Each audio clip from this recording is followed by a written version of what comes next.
Releasing Vocal Strain. This is Eleonora, and I'm Pierre. I'm a complete beginner, but for this video, I'm pretending to be an experienced singer. In the exercises, I can't pretend. Eleonora, can I ask you something that's been bothering me? Of course, Pierre, what's on your mind? Lately, I've been feeling tight, like my voice isn't doing what it normally does. My high notes feel harder to reach, my throat gets sore after singing, and I've even started dreading rehearsals. Is this what they call vocal strain? Ah, yes, Pierre, that sounds like classic vocal strain. It's more common than you think and it can be quite discouraging. But you're already on the right path by recognizing it and wanting to understand it. So, what exactly is vocal strain? Is it just about singing too much? Not quite. Vocal strain is more about how you use your voice than how often. It's essentially a state of overuse or misuse of the vocal mechanism. Your cords, your larynx, even your breath support system. It often comes with tension, fatigue, and reduced vocal flexibility. And if ignored, it can lead to more serious physical problems like nodules or polyps. Like what? What actually happens to the body?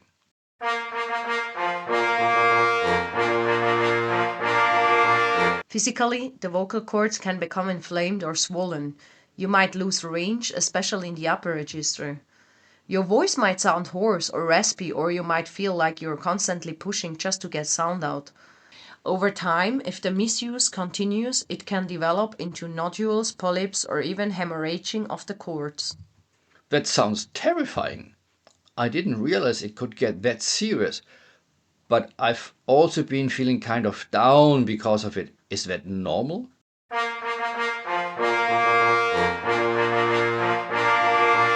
Very normal. When a singer's voice isn't working, it often feels like they're not working. It affects your confidence and your sense of identity, especially if singing is a core part of who you are. Emotional consequences include anxiety, depression, and self doubt, especially if the voice is your profession or passion. Exactly. I've been second guessing everything. Like, am I even cut out for this? That's the mental toll of vocal strain. But it doesn't mean you're not cut out for singing. It means something is off balance, either in your body, your technique, or your mindset. It could even be your environment. Let's explore those. Please, yes. What are the reasons within me that could be causing the strain? Let's start with the body. One major cause is poor technique, when you're pushing your voice to be louder than it wants to be or singing from your throat rather than using proper breath support. Also, poor posture and physical tension elsewhere in your body, your jaw, neck, and shoulders can affect how your voice functions. I definitely tense my neck when I go for high notes. That's true.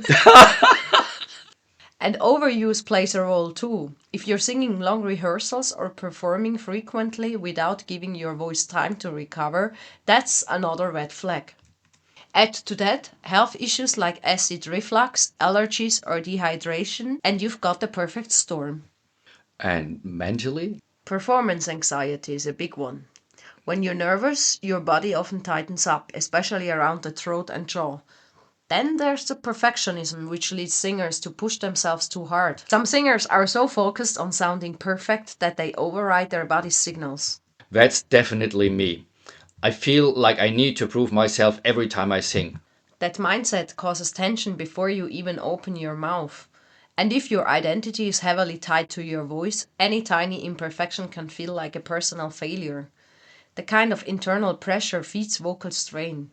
Okay, so the strain isn't just my fault. The environment plays a role too?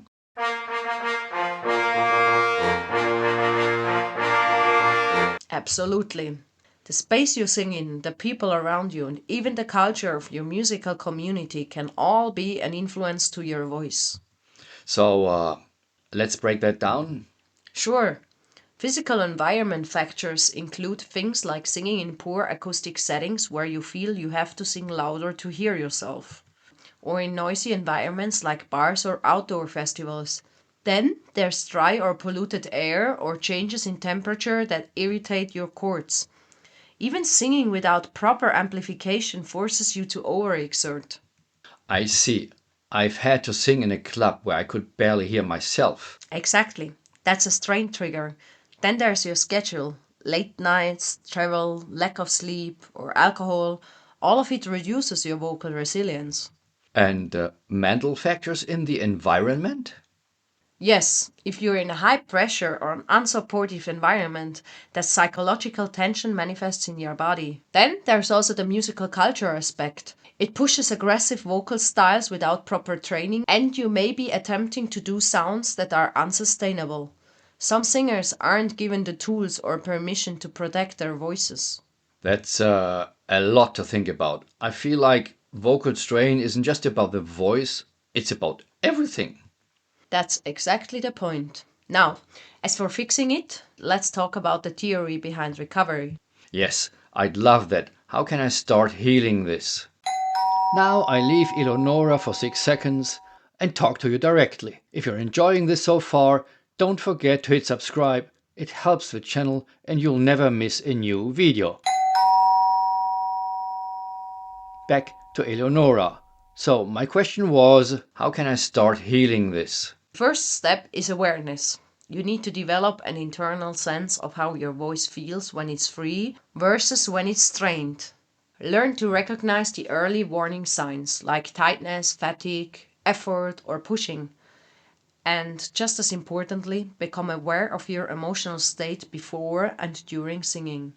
So pay attention to my body and mind. Exactly. Second, understand the importance of rest and recovery. Like any other muscle group, your voice needs time to heal and rebuild. Rest isn't easy, it's part of the training. During rest, both your physical tissues and nervous system recover. Oh, I've always felt guilty for taking time off. Then it's time to reframe that mindset. A strong voice is a well rested voice. Next, develop a holistic understanding of your instrument.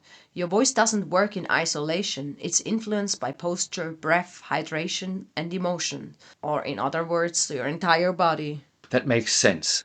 I sometimes forget that singing is so physical. It truly is. And finally, optimize your environment. That means advocating for better conditions, like using a microphone when needed, rehearsing in healthy spaces, and not overloading your schedule. You also need to surround yourself with people who respect your vocal health. And if they don't? Then you set boundaries. That's part of being a responsible artist. Just as athletes need recovery time and healthy conditions, so do singers. Thank you, Eleonora. I feel like I've been given permission to take care of myself for the first time in a long time. You are welcome. Are there any other questions on your mind? Yes, there are. Are there vocal exercises specifically designed to relieve and prevent vocal strain?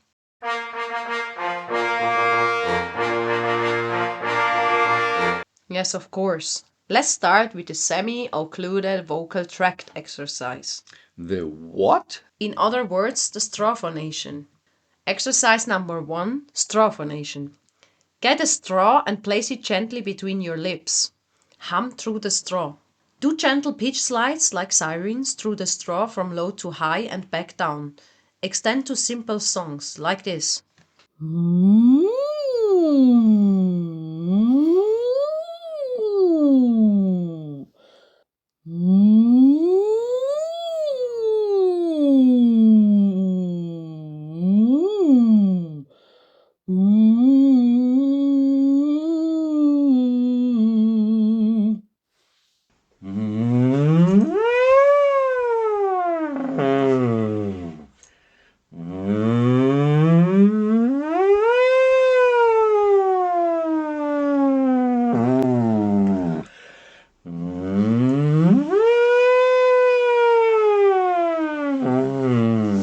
So, is there anything I should pay special attention to? Yes, use a regular sized straw and make sure no air escapes around it. You should feel vibrations in your lips and face while humming. Got it. And the next one? Number 2 is a vocal motor coordination exercise. What again? In other words, lip trills. Exercise number 2, lip trills. Lightly press your lips together and let them vibrate with airflow. Then glide from low to high while trilling your lips. Then you can try to do scales on the trill, like this.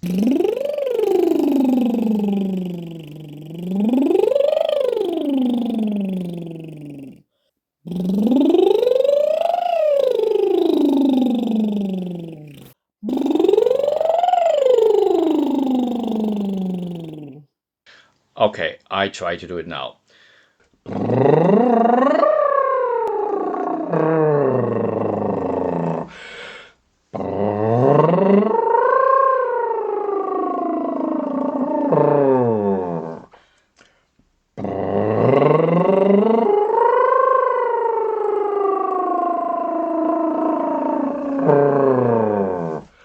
So, what are the focus points? First, your lips should be relaxed. Second, keep the airflow always steady. Use a 5-note or octave scale on the trill and keep the voice light and connected. You can also practice variations, try different volumes and different speeds. Got it. And now we move on to... Number 3, releasing laryngeal tension. I assume I might know that one under a different name. Exercise number 3, yawn sigh. Exactly. Start with a real yawn and sigh gently. Then repeat with tone and use words or phrases, like this.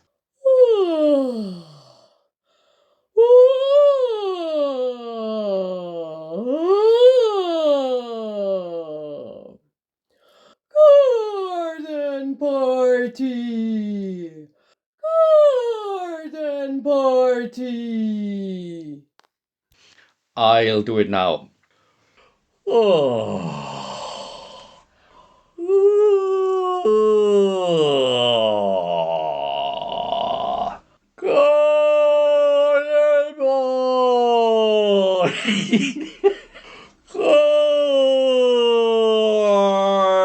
party. Okay, what do I need to concentrate on? What you need to concentrate on while yawning, let the back of the throat wide open. Sigh, exhaling with a soft ah sound. When you add a gentle pitch to the sigh, keep the same yawn-like openness. Practice sighing short, light phrases like "oh no" or "hello" to keeping that relaxed feeling. And a final one? There is a special awareness and reset tool which is called silent breath and vocal check-in. Exercise number 4, awareness. Pause and breathe. Exhale without sound. Hum gently and then scan for tension, like this.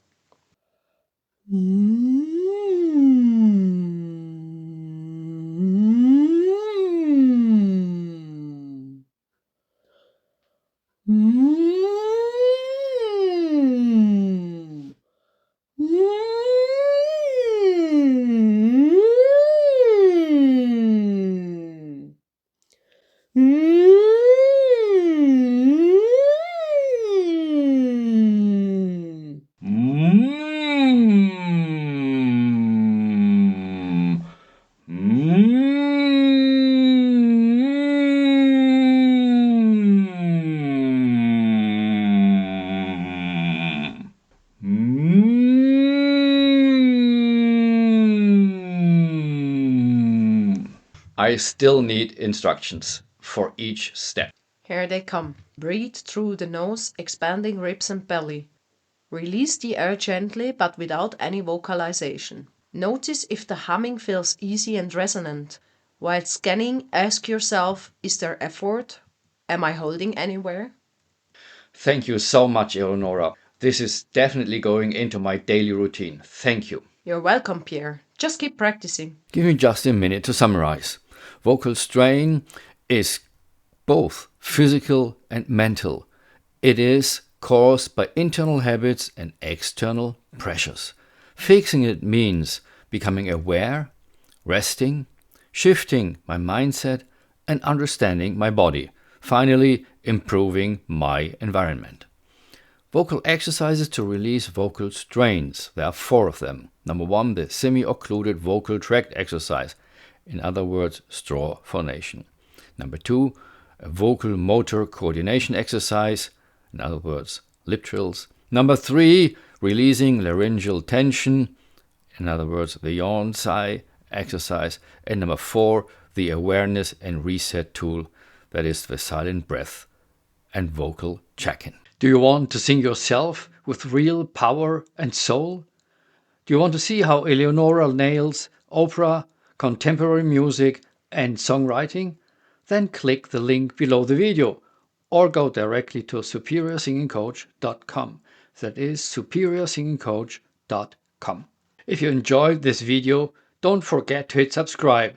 It helps the channel and you'll never miss a new video.